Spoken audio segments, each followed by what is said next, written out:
Trump absolutely busted a gasket whenever he was pressed on the Epstein Files. And he's begging Americans to just move on. That was his language. Move on.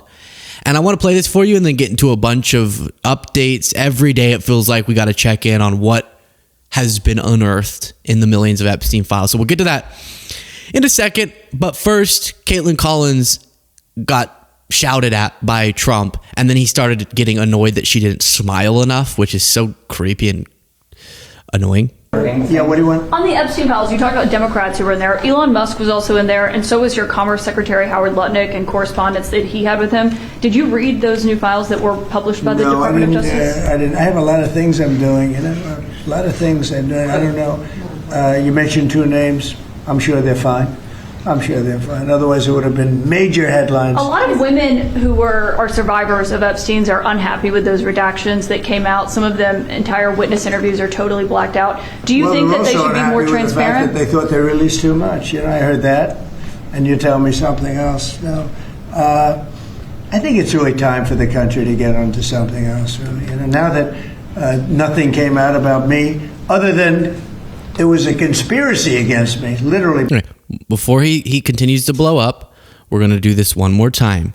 He said, nothing came out about me. That's the craziest lie you could possibly imagine. Remember, woman told FBI Trump abused her at 13. Epstein Files reveal. That's not a criminal conviction, but that's definitely not an exoneration. I can tell you that. Just the quickest break from the video to request that you click the subscribe button. As you know, that's an important way to boost the message that we deliver to a larger audience, which is very important. Helps us out, but it's completely free on your end. Just by clicking that subscribe button, you help support our work. By Epstein and other people.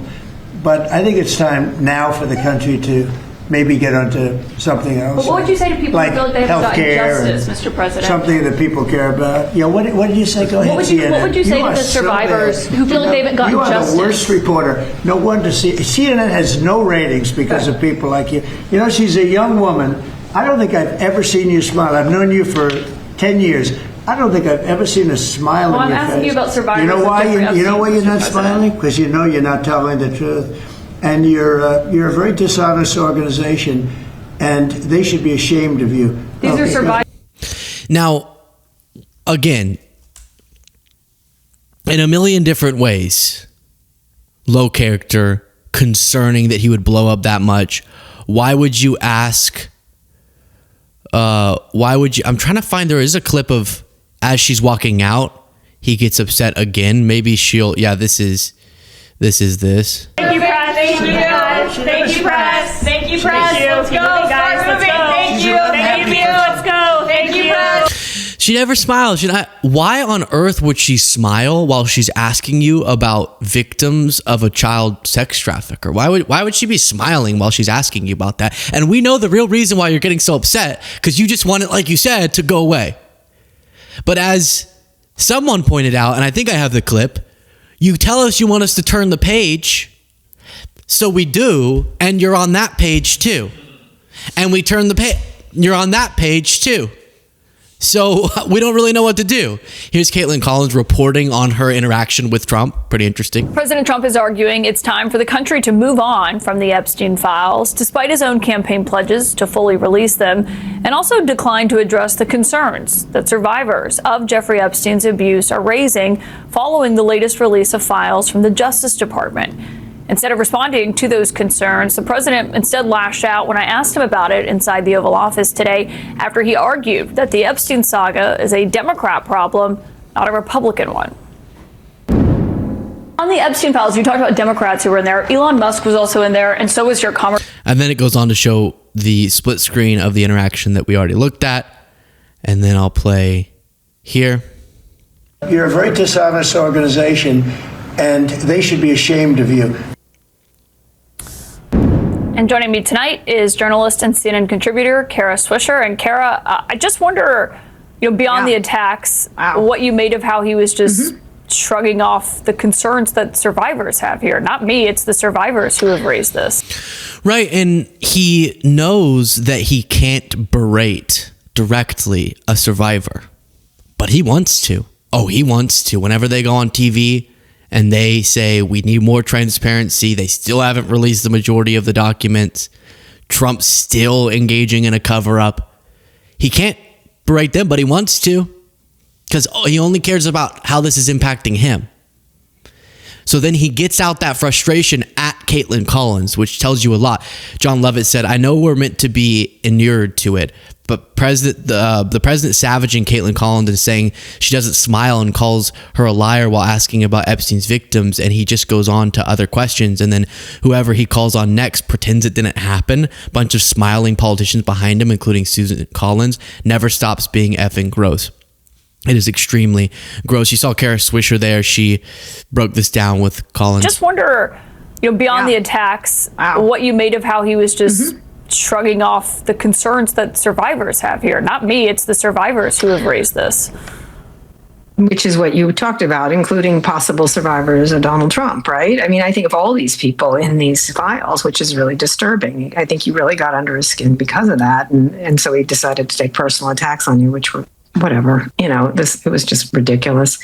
But one of the things I think about what Governor Hochul from New York just put out on social media, which is President Trump wants to turn the page, except he's on the next one and the next one. And so, I think you're absolutely right to raise that question of what got released and what needs to be released. And now that we're halfway there, we should do the whole thing.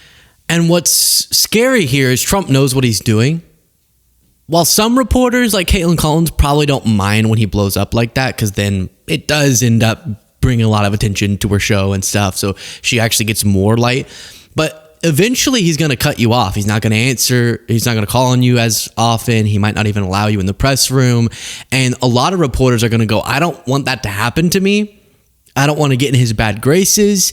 And so I'm not going to bring up topics he doesn't like again. And we've already seen that. Even some reporters that I thought were good have gotten way too cozy with Trump to keep that access, which is why I admire that Caitlin Collins will ask that type of question, because what's so important is that no one lets this go. Trump has used this formula his entire political career, which is whenever there's something he doesn't want to talk about, just barrel forward, create 5 more scandals, create 5 more chaotic instances, and just charge forward, and people will get too flustered to bring the thing from back there back out because they have all these new things. And that's what he's desperately hoping will happen with the Epstein Files. And it can't.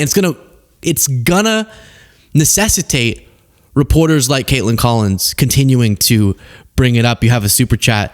Cyrus, thank you so much, member for 12 months. Or not a super chat, just a comment. Every time I hear him talk, I wonder why you all haven't found a way to kick him out. He is unbearable. Thank you for keeping us all sane, Luke. I appreciate it. We haven't found a way because of what we talked about in an earlier segment, which is Americans had this collective amnesia and forgot how bad Trump was and elected him again. And now a year in are going, oh, we don't want this anymore, which is irritating. But then here's Bernie Sanders being asked about this. That's really bad in South Carolina. Can I also ask you what you thought of the president and how he responded to our questions today about Jeffrey Epstein and what the survivors have said about the release and it being insufficient in their eyes? These survivors have gone through hell. Their lives have been traumatized to a horrible degree. And they need to, all of the information that is possible should be coming out. For their sake, for the sake of the American people. But I would tell you this, Caitlin, I think the reason this Epstein business has gotten so much interest from conservatives, progressives, everybody else, is there an understanding, and really is quite extraordinary, above and beyond the ugly sexual stuff and all that stuff, above and beyond that, there is a growing sense that you have a small number of elite, of very, very rich people who hang out with each other, who really see themselves as above the law. Their world is not my world, it's not your world, it's not ordinary people's world. They live in a special world.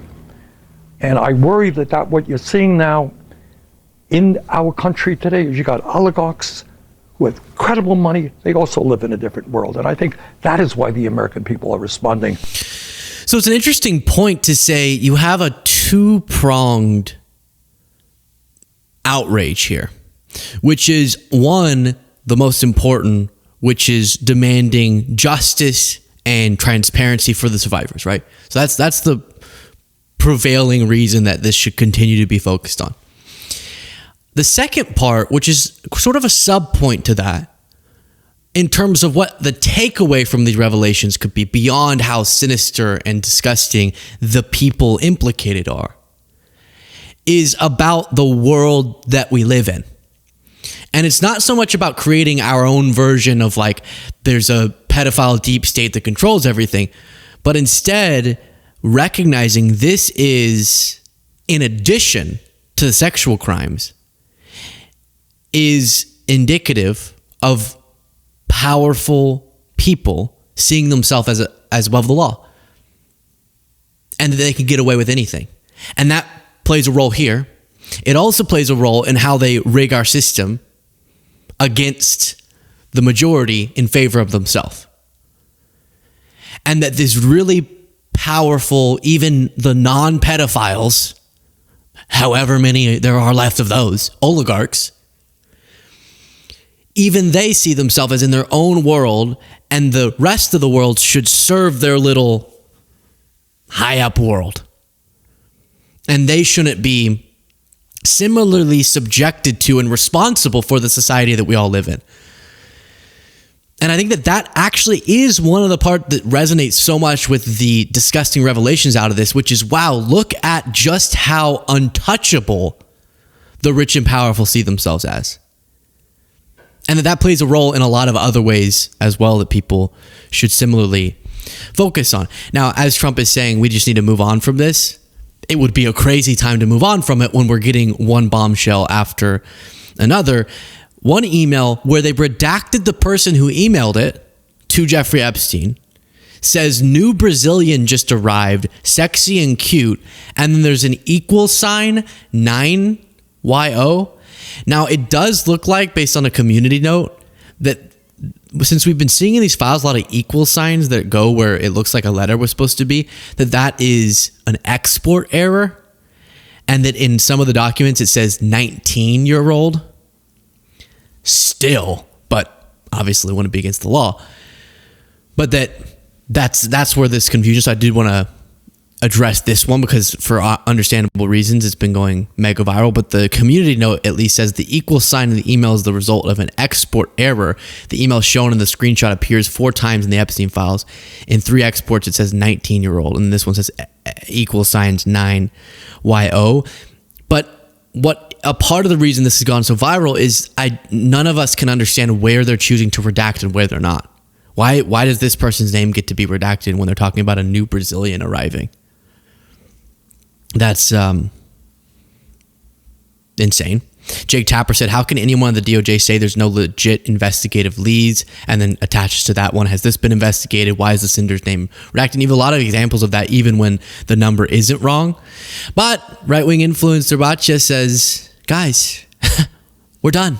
It's over. How do we know that until we have the evidence? I'm saying so far there has been no evidence of that. I'm looking through all of the documents, and so far there is still no evidence. Well, I'm open to it. If you listen to me, I just feel like it's like the obsession. I mean, bringing the Clintons in, it's ridiculous. Right, but it is ridiculous. Tell that to Donald Trump. You just said you agree with Donald Trump. You just said you agree with Donald Trump. I think it's time to move on. And I think it's interesting. You want to move on from this, but not from ballots in Fulton County from 6 years ago. Bombshell. That was a good point. I don't even want to give them this advice because it tells me a lot about you whenever you use that wording, but you're literally saying move on. Like, you're choosing to use the words move on. Nothing could be a worse look in the world than staring in the face all sorts of disturbing revelations out of these documents that we've been reviewing for days and saying, just move on. Just move on.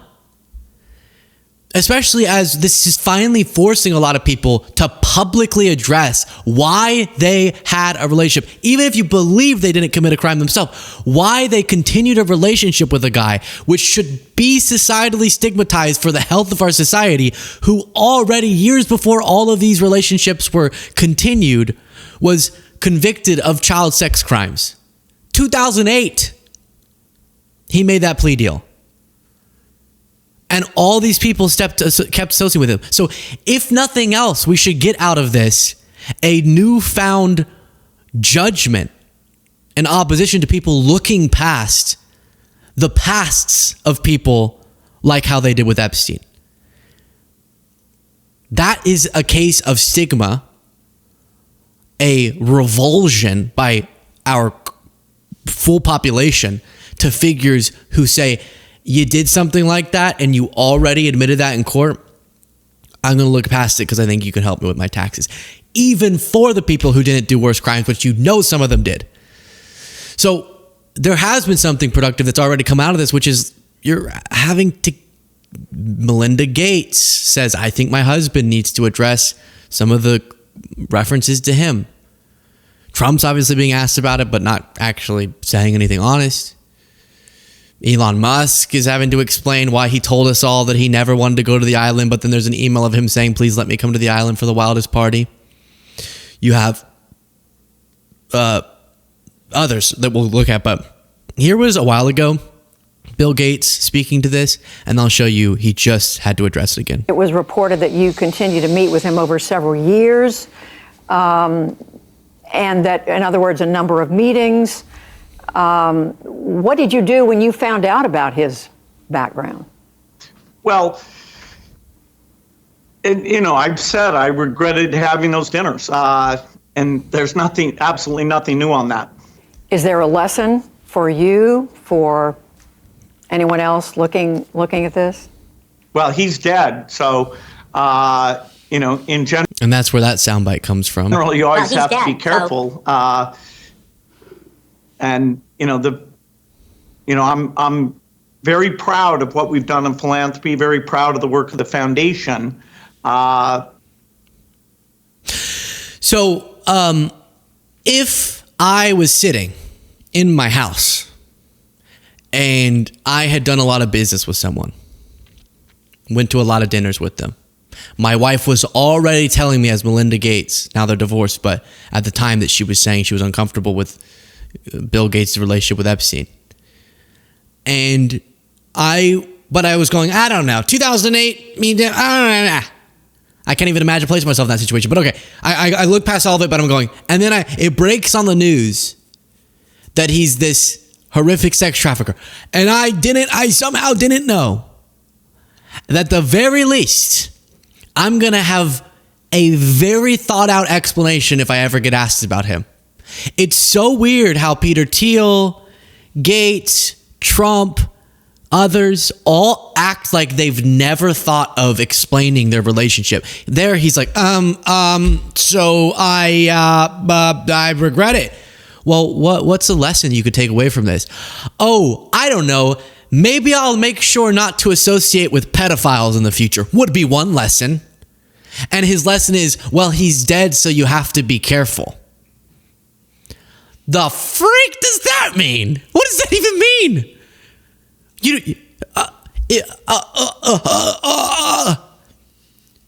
So then, now he's had years since that clip to give a little bit more of an explanation, and now he's asked again in an interview. Jeffrey wrote an email to himself. That email was never sent. The email is, false. This is Epstein claiming that Gates was coming to him for help with STDs from Russian girls. So I don't know what his thinking was there. Was he trying to attack me in some way? But, it just reminds me, every minute I spent with him, I regret and I, apologize that I did that. The problem is some of the things that he has sent and some of the information about other people that has come up in those files has been true. Why would he do this and say this about you, do you think? It's factually true that I was only at dinners. I never went to the island. I never met any women. And so, the more that comes out, the more clear it'll be that although the time was a mistake, it had nothing to do with that kind of behavior. No girl. And now it's going to Melinda Gates, who also spoke on this. No girl should ever be put in the situation that they were put in by Epstein and whatever was going on with all of the various people around him. No girl I mean, it's beyond heartbreaking, right? I remember being those ages those girls were. I remember my daughters. So she's taking it very seriously. And that's what kind of genuinely pisses me off about the responses we've seen from a lot of these powerful people. And I'm not saying it's impossible that some of them show up a lot, were very low character and looking past who Epstein already was proven to be, but didn't themselves commit a crime. And I know that's possible. I know he met like tons of powerful people. But you'd think if that was you, and you're like, why I did not participate, you would have more of a Melinda response of, as I learn more, I cannot even believe I sat in the room however many times with that guy. And my heart is breaking for the girls who had to survive through those abuses. And I want to use my vast wealth to support them in any way I can, because I helped to embolden this character doing business with people like me. Getting status by associating with people like me is how he had the type of influence he did that fueled his wealth, that contributed to his ability to have an island like this and stuff. And for whatever role I played in that, I'm disgusted with myself. And I'm going to do anything I can with my resources to right wrongs, even if I did it like that. You would imagine that would be the type of thing you would say. But instead it's just, I just went to some dinners. He's dead. Drop it. He was saying, for some reason, he was randomly saying that I was getting STDs from Russian girls, but he was saying that for no reason. He's just saying that. Which, similar to when we see Epstein saying that Jeffrey Epstein wrote that Trump is the most evil person he's ever met, and MAGA goes, oh, so you believe a notorious pedophile trafficker? It's like, no, I don't believe his word. He's probably a dishonest person too if he does all that. But in private emails, this isn't a public lie he's telling. In private emails for him to be like, hey, watch out. You think I'm bad? Trump's way more evil than me. It seems notable and bad. Or whenever he's making the allegations against different people, it feels like that doesn't make any sense to lie about privately. And then for your response to be so insensitive makes me angry. Now, Gates is being more sensitive than Trump, but still it's not living up to it. Or living up to this moment. Then you have Reid Hoffman, who says, who got asked, wait, you went to Epstein's Island too to raise money for MIT? And Reid Hoffman says, yes, with Joy Ito, the director of the MIT Media Lab, who asked me to help MIT fundraise from Epstein. I regret ever interacting with Epstein. Trump's own FBI looked into me and found no hits. Trump's own. Well, if Trump's FBI looked into you, we should focus on prosecuting those who committed crimes. He goes on. So then now you have, this is what's happening online. Different people who are named in the files, just as coming up, associating, or in Elon's case, begging to go to the island, are then arguing with each other about who's the pedophile. So then Elon goes, while you're at it, maybe you can help OJ find the real killer. So he's saying Reid Hoffman's the abuser. So then Reid Hoffman responds saying, with a screenshot of Elon, asking Epstein, what day or night will the wildest party on your island be? And then that's the exchange I have. But then Elon, I saw post, hey. He posted, the big difference between you and me, Reid, is that you went and I did not. In fact, you went multiple times. First time was maybe a mistake, but not the second time you went. And as the email shows, I obviously didn't anticipate anything actually shady, as I was bringing my wife at the time to Lula. Nonetheless, unlike you, I came to my senses and declined to go. Epstein tried to get me to go to his island so many times that eventually I just blocked him. So he was just, again, to level judgment at Hoffman and Gates and Musk and Trump and Clinton and all of them. Explain to me why you asked a convicted pedophile to go to his island at all. Already at the time. People forget this. 2008. That's what I want to know, Elon. And why did you want it to be the wildest party? I didn't think anything crazy was going to go on. Oh, really? Because you used a synonym for crazy. Literally. Kimball Musk Elon Musk's brother is showing up in the files, referenced at least 140 times, email exchanges between Jeffrey Epstein's associates. The emails range from exchanges between Kimball Musk and disgraced financier Epstein scheduling party times and meeting times to Kimball Musk thanking Epstein and his associates for connecting him to women in 2012. Jeffrey goes crazy when someone mistreats his girls and friends. Ugh. Anyway, so you have Musk's brother getting in on it. Melissa Chin posted, how come every VIP was in the Epstein files except Hunter Biden? And someone responded, because Hunter Biden liked crack and Latinas, not children. So, credit to Hunter Biden. Okay? Credit to Hunter Biden. What a weird world we're in. Then J.D. Vance finally addresses the topic. Speaking in an exclusive interview with the Daily Mail, the vice president hit out at some of those named, calling the interactions pretty gross. Quote, I think that it just shows there's an incestuous nature to America's elites, and it's pretty gross. And a lot of people, I think it reflects very poorly on them. Bill Gates, Bill Clinton, and a lot of others.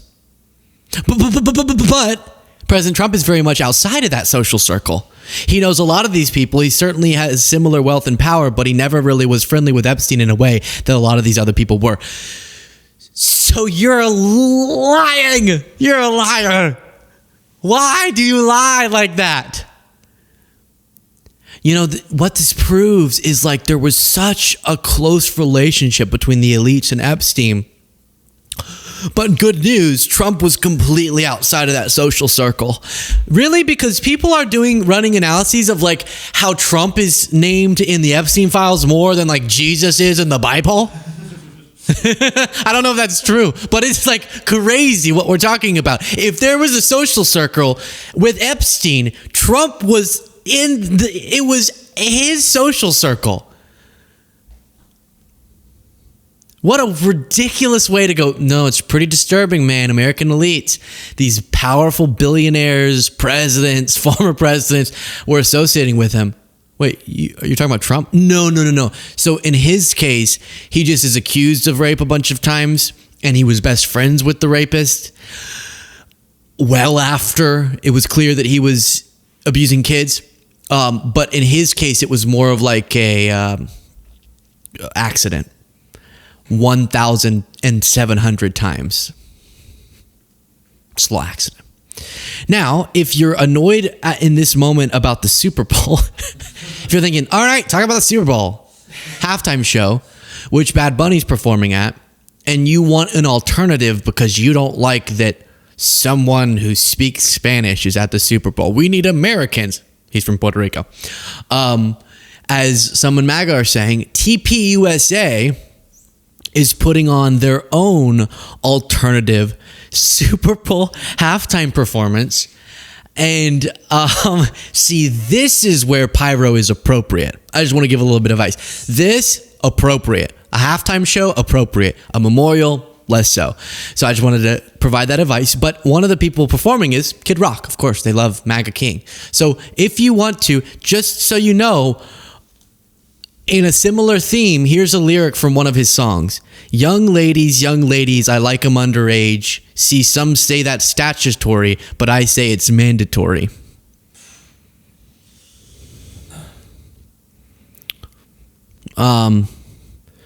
So, I mean, fits. It fits, doesn't it? Given all that we're seeing. I'll read the comments in a second. Y'all stick around. Annie Carney says, the Clintons have both agreed to testify in the Epstein investigation in February and are asking for public hearings. Comer had demanded this AM that depositions be on video. So I guess the Clintons are now saying, yeah, sure, if Comer wants us to testify about Epstein stuff, we'll do it. I wish they would say, we'll do it if Trump does it. Because look at Comer going, oh, why am I not, why am I not subpoenaing Trump? Because he's having to respond to questions during gaggles all the time. That's not the same as being under oath, bub. President Trump's name is mentioned more than 1,000 times in these documents. Why not try to get more information from him? Try to get him to testify. Yeah. Well, I've noticed that every time you all do a gaggle like this with President Trump, somebody asks him about Epstein. So he's been answering questions about Epstein. Not under oath. But, has Bill Clinton ever answered any questions on Epstein or Hillary Clinton? So this is going to be a new opportunity, and we'll go from there. So they don't feel like they can get away with moving on from it because that would be the biggest disgrace ever. So instead, they're going to do hearings where they ask only Democrats questions about their relationship with Epstein, which I'm great with the Clintons being asked questions. I'm great with Reid Hoffman asked questions. I'm great with whoever. But I also think that whoever should be included. And definitely the guy is he mentioned the most other than like Epstein? We may have to look into that. And then one little miscellaneous thing, someone posted, it breaks my heart to say, but in order to save this country, we're probably going to have to do things that make women sad. And Elon Musk responded, true words. To which the whole internet went, more information, please? What? Excuse me? What are we talking about here?